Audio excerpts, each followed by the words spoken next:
இந்துமதி அவர்கள் இணைந்திருக்கின்றார். தமிழக வெற்றி கழகத்தின் ஆதரவாளர். மற்ற தலைவர்கள்லாம் பிரச்சார களத்திலாவது இருக்கிறாங்க, விஜய் ஏன் கேன்சல் பண்ணிட்டே இருக்கிறாரு? வணக்கம். விஜய் அண்ணாவை கேன்சல் பண்ணல, அவர் அவரா கேன்சல் பண்ண வைக்கிறாங்க. அவருக்கு சுத்தி மக்கள் அதான் சொல்றேன் நான். இப்போ பாத்தீங்கன்னா மற்ற கூட்டத்துக்குலாம் பாத்தீங்கன்னா காசு கொடுத்து கூப்பிடுறாங்க. ஸோ அவங்க ஒரு குறிப்பிட்ட மெம்பர்ஸ் மட்டும் காசு கொடுத்து நிக்க வச்சுட்டு மீட்டிங் முடிஞ்சதும் அனுப்பிச்சு வச்சிடறாங்க. ஆனா இவருக்கு பாத்தீங்கன்னா தன்னெழுச்சியா வருது. சோ தன்னெழுச்சியா வரும்போது என்ன ஆகுதுன்னா, இவங்க மக்கள் சக்தி வந்துருச்சு, இவருக்கு ஆட்டோமேட்டிக்கா வருது. சோ இவர் வளர விடக்கூடாது, பரப்புரைக்கே வரவிடாம தடுக்கிறதுக்கு என்னென்ன முறையில முட்டுக்கட்டை போட முடியுமோ அந்த முறையில அவங்க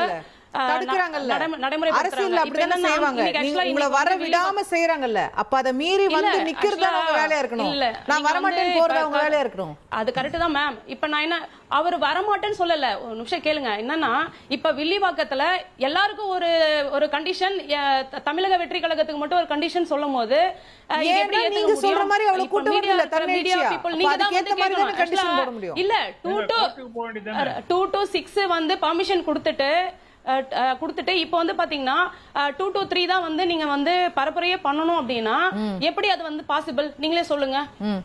அது பண்ண முடியாது இல்லையா? மேடம், நான் கேக்குறேன், தவறா எடுத்துக்காதீங்க. இது ஒரு விமர்சனமா நான் சொல்லல. ஆனா விஜய் அவர்கள் பேச போறது 10 நிமிஷம் தானே. ஓகே மேடம், நீங்க இதையே எத்தனை நாளைக்கு தான் அவர் பேச போறது? 10 நிமிஷம் சொல்லி நீங்க சொல்லிட்டு இருக்கீங்கன்னு எனக்கு தெரியல. அவர் 10 நிமிஷம் பேசத கூட இருக்கட்டும்.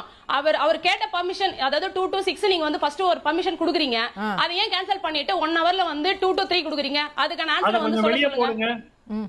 அத வெளிய போடுங்க. அந்த டாக்குமெண்ட் பர்மிஷன் 4 மணி நேரத்துக்கு ஏங்க அந்த ஆதவர்ஜனா பிரஸ் மீட்டே கொடுத்துட்டாங்க. ஓகேங்களா?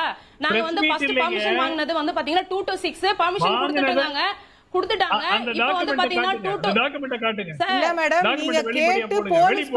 கொடுத்ததுக்கான டாக்குமெண்ட் வெளியே வந்திருக்கு. 1 மணி நேரத்துல தான் பண்ண சொன்னாங்கன்னு அவங்க எப்ப சொன்னாங்க? அதுக்கான ஏதாவது ஆதாரம் இருக்கான்னு கேக்குறாரு. இப்ப அவர் பாத்தீங்கன்னா 1 மணி நேரம் தான் பண்ண சொன்னாங்கன்றதுக்கு பாத்தீங்கன்னா அந்த டீடைல காமிக்கிறாரு, அந்த ப்ரூஃபே காமிக்கிறாரு. இந்த நோட்டீஸ பாருங்க அப்படின்னு சொல்லிட்டு இப்ப ஆதாரத்தை காமிங்கன்னா ஒரு பிரஸ் மீட் கொடுத்துறாரு. நாங்க எங்களுக்கு இவ்வளவு பிரச்சனை வருதுன்னு சொல்லிட்டு இப்போ ஆதாரத்தை காமிங்கன்னா எனக்கு புரியல. அது ஆதாரத்தை அவர் காமிச்சிடுறாரு. காமிச்சதுக்கு அப்புறமும் ஆதாரத்தை காமிங்கன்னா எங்களுக்கு பாத்தீங்கன்னா ஒரு ரீசன் சொல்லிட்டு வீட்டுல உட்கார்றதுக்காக நாங்க கட்சி ஆரம்பிக்கல சார். முதல்ல தெரிஞ்சுக்கோங்க. ஒரு நிமிஷம். இன்னைக்கு ஆதாரம் இப்ப இங்க இருக்கு, நான் அதை காமிக்கிறேன்.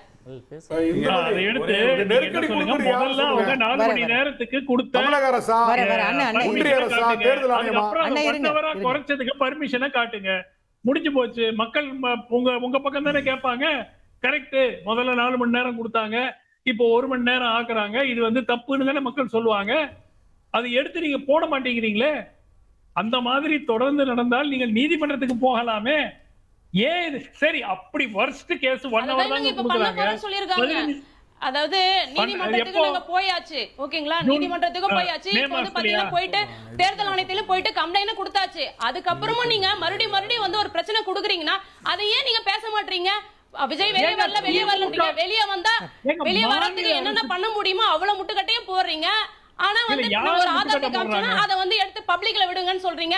பப்ளிக்கா மீடியால ஒரு எங்களுக்கு இந்த பிரச்சனை இருக்குன்னு சொல்லிட்டு யாரு முட்டுக்கட்டை போடுறாங்கன்னு சொல்லிட்டு மீடியா பீப்பிள் நீங்க தான் கண்டுபிடிச்சு சொல்லணும். மீடியா பீப்பிள் தான் திமுக போடுறாங்களா சார்? ஒரு விஷயம், எல்லாருமே ஒரு ஜனநாயக நாட்டுல எல்லாருக்கும் கட்சி ஆரம்பிச்சு, அதாவது தேர்தல் காலத்துல பரப்புரை செய்யறதுக்கான அனுமதி எல்லாருக்கும் ஒரே மாதிரி இருக்கணும். எல்லாரும் பாத்தீங்கன்னா எல்லா இடத்துக்கும் போறாங்க. அதாவது அவங்களுக்கு எந்த ஒரு கண்டிஷனும் கிடையாது. ஆனா விஜய் வந்தா மட்டும் நீ 1 மணி நேரம் தான் பண்ணணும், 2 மணி நேரம் தான் பண்ணணும்ன்றது கண்டிஷன் கொடுக்கறதுல என்ன ஒரு தார்மீகம் இருக்கு எனக்கு புரியல. நீங்க சிரிச்சிட்டே இருங்க. 2000 அதாவது மே 4 வரை சிரிச்சிட்டே இருங்க. மே 4ஆம் தேதி தெரியும். உங்கள்ட்ட தான் கேள்வி கேட்கிறாரு. கேள்வியை உள்வாங்குங்க, கேளுங்க, அப்புறம் நீங்களே பதில் சொல்லுங்க. உங்களுக்கு வாய்ப்பு கொடுக்குறேன். Yes doctor. மேடம், நான் ஒண்ணுதான் கேட்கிறேன். எடப்பாடி பழனிசாமி 21ஆம் தேதி வரைக்கும் எங்க இருக்காருங்கிற அட்டவணை ரிலீஸ் ஆயிடுச்சு. இவர் நம்ம முதலமைச்சர் ஸ்டாலின் அவர்கள் 21ஆம் தேதி மாலை வரைக்கும் எங்க இருக்க போறாருன்னு ஒரு ஷெட்யூல் போட்டு பக்காவா ஆர்கனைஸ் பண்ணி பிளான் பண்ணி 2 பிரதான கட்சிகளும் தொடங்கி விட்டன. சில பேப்பர்ல டெய்லி ஒவ்வொரு கட்சியினுடைய முக்கிய தலைவர்களுடைய அட்டவணையும் போடுறாங்க. இது இப்ப போய் உட்கார்ந்துகிட்டு நாளைக்கு பர்மிஷன் கிடைக்கல, இப்போ சரி நான் கேட்கிறேன், 12ஆம் தேதி எங்க கேம்பெயின், 16ஆம் தேதி எங்க கேம்பெயின், 17ஆம் தேதி எங்க கேம்பெயின் சொல்லுங்க பாக்கலாம். என்னங்க இது அபத்தமா இருக்குது? இது நீங்க சொல்ற லாஜிக்கா ஒரு 20 நாள் தாங்க இருக்கு தேர்தலுக்கு, 20 நாள் கூட இல்ல.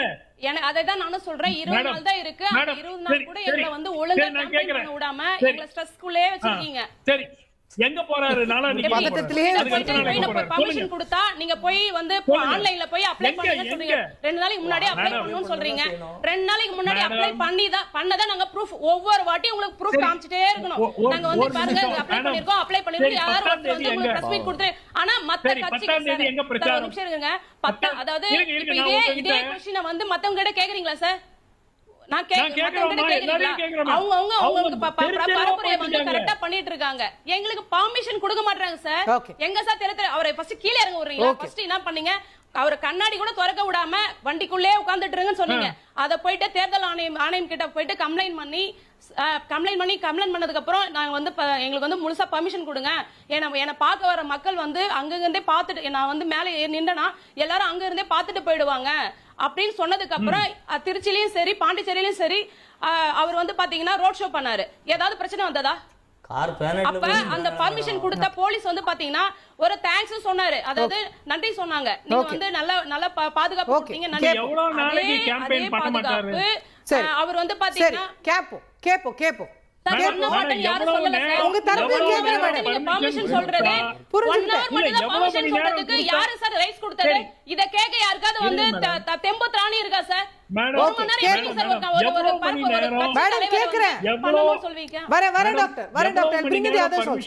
நீங்க கேம்பெயின் பண்ணுவீங்க, மினிமம் எவ்வளவு நேரம் உங்களுக்கு கொடுக்கணும் சொல்லுங்க. நாங்க ஃபுல் டே கொடுக்கணும் சொல்றோம். ஃபுல் டே கொடுத்து எங்களுக்கு மத்த கட்சிகள் கேம்பெயின் பண்ண வேணாமா மேடம்? மத்த கட்சிகள் கேம்பெயின் பண்ண வேணாம். மத்த கட்சிகள் அப்ப அவங்களுக்கு எப்படி சார் போலீஸ் போறாங்க? அவங்களுக்கு போலீஸ் இருக்காங்கல்ல, சுத்தி இருக்காங்கல்ல. விஜயண்ணாவுக்கு இதே வந்து பாத்தீங்கன்னா பெரம்பூர்ல முடிச்சிட்டு கொளத்தூர் போனார். ஒரு போலீஸ் அங்க சுத்தி இருந்தாங்க, நீ காமிங்க பார்க்கலாம். சரி நீங்க காமிச்சிருங்க. கேக்குறேன். எங்களுக்கே பயமா இருந்தது. ஓகே மேடம், உங்க தரப்பு நான் கேக்குறேன். என்ன பண்ணாரு? இது மாதிரி இன்சிடென்ட் ஆயிட கூடாதுன்னு வர ஓகே கேப்போம். திரு கார்த்திக் செல்வன் வந்து ஜனநாயகம் எல்லாருக்கும் சம வாய்ப்புன்னு போராடக்கூடிய உறுதியா ஏன் எங்களுக்கு மட்டும் கேம்பெயினுக்கு இவ்வளவு முட்டுக்கட்ட வருது? இதை யாரும் நியாயத்தை கேட்க மாட்டீங்களான்றாங்க. அது நியாயம் தானே? வெள்ளிவாக்கத்தை பத்தி இவ்வளவு நேரம் பேசுறோம். கேட்டா வந்து சிரிக்கிறீங்க. இது வந்து இருங்க உங்களுக்கு தான் கேக்குறேன். மத்தவங்க பேச கேட்கும். இப்ப அவங்க இவ்வளவு நேரம் வெள்ளிவாக்கத்தை பத்தி பேசினாங்க. இப்ப நான் காட்டுறது சைதாப்பேட்டை. நாளைக்கு அவங்க வாங்கியிருந்த அனுமதியை பத்தி. அவங்க அனுமதி வாங்கினதா வெளியிட்டாங்களோ இல்லையோ, காவல்துறை தரப்புல அவங்க அனுமதி கொடுத்ததையும் வெளியிட்டு இருக்காங்க. அதற்கு பிறகு தாவேகா தரப்புல இருந்து நாளைக்கு பரப்புரை ரத்து சொல்லிருக்காங்கன்றத காவல்துறை தரப்புல இருந்து சொல்லுது. இதை ஏன் தாவேகா சொல்லல? இந்த ரத்துக்கு அழுத்தம் கொடுத்தது அரசோ அல்லது இப்ப தேர்தல் ஆணையமோனா அதை சொல்லிருக்க வேண்டியது தாவேகா தானே. காவல்துறை எதுக்கு சொல்லணும்? ரெண்டாவது இவங்க தான் சொன்னாங்க. இல்ல அப்ப காவல்துறையே அதை சொல்லி நீங்க எங்களுக்கு எதிரான நரேட்டிவை உருவாக்குறீங்கன்னு அவங்க சொல்றது நியாயமாகுது. அப்ப அதையும் வெளிப்படுத்துங்க. அதை வெளிப்படுத்த வேண்டியது தாவே. நாங்க ஏங்க பேசணும்? எல்லா கட்சியும் பேசுவோம், நாங்க பேச மாட்டோம்னா இது என்ன கட்சி? எங்களுக்கு புரியல. எதுக்கு வந்தீங்க நீங்க? உங்களை எதிர்த்து ஆளுங்கட்சி அரசியல் செய்யுது. அவங்க பேசுறாங்கல்ல, இப்ப இந்த மாதிரி தானே நியாயம் கேக்குறாங்க. அவங்களே ஆதரவுன்னு வந்திருக்காங்க. தாவேக்கால யாருங்க வந்து பேசுனாங்க? இத விஜய் ஏங்க பேசல? என்ன சொல்லிட்டு இருந்தாங்க இவ்வளவு நாள்? திமுக மேடம் இருங்க ஹோல்ட் ஆன். திமுக தான் இந்த அழுத்தத்தை கொடுக்குது. தேர்தல் ஆணையத்துக்கு பவர் மாறட்டும், அதுக்கப்புறம் நாங்க எப்படி அரசியல் செய்யறோம் பாருங்கன்னு இதே ஆதவர்ஜனா தான் பேசுனாங்க. இப்பதான் சொன்னாங்க வழக்கு கொடுத்திருக்கோம்னு. இந்த தேர்தல் பரப்புரைக்கு அனுமதி ரத்து பண்ணதுக்கு இல்லைன்னா இந்த மாதிரி அழுத்தம் கொடுத்ததுக்கு என்ன வழக்கு போட்டாங்க சொல்லுங்க. இதனாலதான் இவங்களை வியப்புக்குரிய ஆச்சரியக்குரிய எல்லா குறியும் சொல்ல வேண்டியிருக்கு. வழக்கெல்லாம் ஒண்ணுமே கொடுக்கல. ஆனா இங்க வந்து உட்கார்ந்து இவ்வளவு பேர் பார்க்கக்கூடிய ஒரு ஊடகத்துல உட்கார்ந்து நாங்க வழக்கு கொடுத்துருக்கோம்னு ஒரு பொய் பேசுறாங்கல்ல, இதனாலதான் இவங்களை எதிர்க்க வேண்டியிருக்கு. உண்மையா பேசுங்க. உங்களுக்கு கொடுக்கலையா? நீங்க எதிருங்க சார், நீங்க எதிருங்க. சம வாய்ப்பு கொடுத்துட்டு நீங்க எதிருங்கன்ற. அதுதாங்க நாளைக்கு பரப்புரைக்கு அனுமதி கொடுத்ததை நீங்க தானங்க ரத்து பண்ணிருக்கீங்க. ஏன் பண்ணீங்கன்னு கேக்குறோம். நீங்க சரியான காரணத்தை சொல்லுங்க. உங்களுக்காக நாங்க திமுகவை எதிர்க்கிறோம். செல்வகுமார் நீங்க சொல்லுங்க. இப்போ 4 மணி நேரத்துக்கு அவங்க பெர்மிஷன் கேக்குறாங்க. பெர்மிஷன் கொடுக்கப்பட்டிருக்கு. ஆனா உங்களுக்கு தெரியும், பெரிய தலைவர்களுடைய ரேலிஸ் ஆர்கனைஸ் பண்ணும்போது காவல்துறை தரப்புல அவங்களுக்குள்ள அந்த கோஆர்டினேஷன்ல பேசும்போதோ 4 மணி நேரம் பெர்மிஷன் இருக்கு, ஆனா 1 மணி நேரத்துல முடிச்சுக்கோங்க, அப்பதான் நாங்க கிளியர் பண்ண முடியும், அந்த மாதிரியான ரிக்வெஸ்ட்டை வைக்கக்கூடியது சகஜம் தானே. அப்படி ஒரு ரிக்வெஸ்ட் அங்க வைக்கப்பட்டிருக்கலாம். அது அவங்களுக்கு ஏற்புடையது இல்லைன்னு நினைச்சிருக்கலாம். அது நான் வந்து தேர்தல் அனுபவம் நிறைய உள்ளவன், நிறைய தேர்தலில் சீஃப் ஏஜென்ட்டாக பணியாற்றினவன். இப்போ தேர்தல் ஆணையம் இன்னைக்கு வந்திருக்கிற இந்த அப்கிரேடேஷன் வரைக்கும், இந்த சுவிதா ஆப் வரைக்கும் நான் சொல்றேன் 48 ஹவர்ஸ்க்கு முன்னாடி போடணும். ஃபர்ஸ்ட் கம் ஃபர்ஸ்ட், ரைட்டுங்களா? அந்த ஆப்பை பொறுத்த வரைக்கும் அதுக்கு வந்து நீங்களோ என்னையோ அப்படின்னு தெரியாது, ஒரு கம்ப்யூட்டர், அந்த மாதிரி ஒரு computer organise first come first பேசிக்ஸ்ல கொடுக்குது. இவர்கள் 48 மணி நேரத்துக்கு முன்னாடி ஒரு இதை போடுறாங்க. போட்டுட்டு ஒரு டைம் கொடுத்துட்ட பிறகு இன்னொருத்தவங்களுக்கு அந்த பகுதியில் கொடுப்பாங்களான்னா கொடுக்க மாட்டாங்க. தேர்தல் ஆணையம் கொடுப்பதற்கான வழி இல்லை. ஒரு பகுதியில் ஒருத்தவங்களுக்கு அலர்ட் பண்ணிட்டாங்கன்னா அவர்களாக அதை ரத்து பண்ணாதான் உண்டு. மற்றபடி தேர்தல் ஆணையம் அவங்க வந்து ஏதாவது இவங்க சொல்ற மாதிரி ஏதாவது ரிக்வஸ்ட் பண்ணிருக்கலாம். சார் நீங்க பெரிய கூட்டத்தை கூட்டிட்டு வரீங்க, இதை கட்டுப்படுத்துறதுல சிரமமா இருக்கு, காவல்துறை நிறைய பண்ணி, அது மாதிரி ஏதாவது ஓரலா ஏதாவது கேட்டிருந்திருக்கலாம். அது கூட எனக்கு தெரியல. இவர்கள் சொல்வது எதுவுமே ஆரம்பத்துல இருந்தே அப்படி கேட்டாலுமே கூட எங்களால 1 ஹவர்ல முடிக்க முடியாதுன்றாங்க அவங்க. ஏன்னா நீங்க பாருங்க, இல்லண்ணே நீங்க பிராக்டிகலாவே யோசிங்க. இப்ப திருச்சியில பாருங்க, புதுச்சேரியில பாருங்க, அவரோட வாகனம் அந்த ஏரியாவை கடந்து வந்து அங்க நிக்கிறதுக்கே 1 ஹவர். ஒரு திருமண நிகழ்ச்சிக்கு வந்து போனார்ல, அன்னைக்கு இந்த மாதிரி ஏதாவது கூட்டம் வந்ததா? எனக்கு ஒண்ணே ஒன்று அது மட்டும் சொல்லுங்களேன். ஒரு திருமண நிகழ்ச்சிக்கு வந்தாரு, எந்த ஒரு பதட்டமும் இல்லாம அழகா நல்ல வெல் ட்ரெஸ்டா ஒரு வெல் மேனர்டா வந்து ஒரு நிகழ்ச்சியை முடிச்சுட்டு அவர் பாட்டு போயிட்டே இருந்தார். எந்த பிரச்சனையும் இல்லை. கிளம்பி வளகாப்புக்கு எங்கேயோ போனாரு. அது தனிப்பட்ட முறையில் நான் விமர்சனம் பண்ணல. ஆனால் இதை யார் முடிவு பண்றாங்கன்னா அவங்க ரூட்டு ஜெகதீஷா யாரோ சொல்றாங்களே, அவர்கள் வந்து இந்த இடத்துக்கு போகணும் வரணும்ன்றது திட்டமிட்டு மேடம் திட்டமிட்டு செயற்கையா கூட்டத்தை வர வைக்கிறாங்களா? அவர்களுக்கு கூட்டம் இல்ல. நான் மறுபடியும் சொல்றேன், இல்லை நான் சொல்றேன், கூட்டம் இல்லைன்றீங்க. நான் மறுபடியும் சொல்றேன், விஜய்க்காக கூடக்கூடிய கூட்டம் என்பது ஒரு தொகுதியிலிருந்து வரக்கூடிய கூட்டம் இல்ல.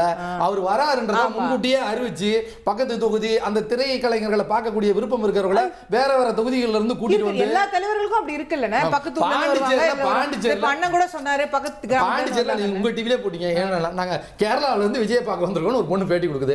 இதுதான் வந்து நடைமுறை யதார்த்தம். அவர் ஒரு திரைக்கலைஞரா பார்க்க எல்லாம் விருப்பப்படுறாங்க.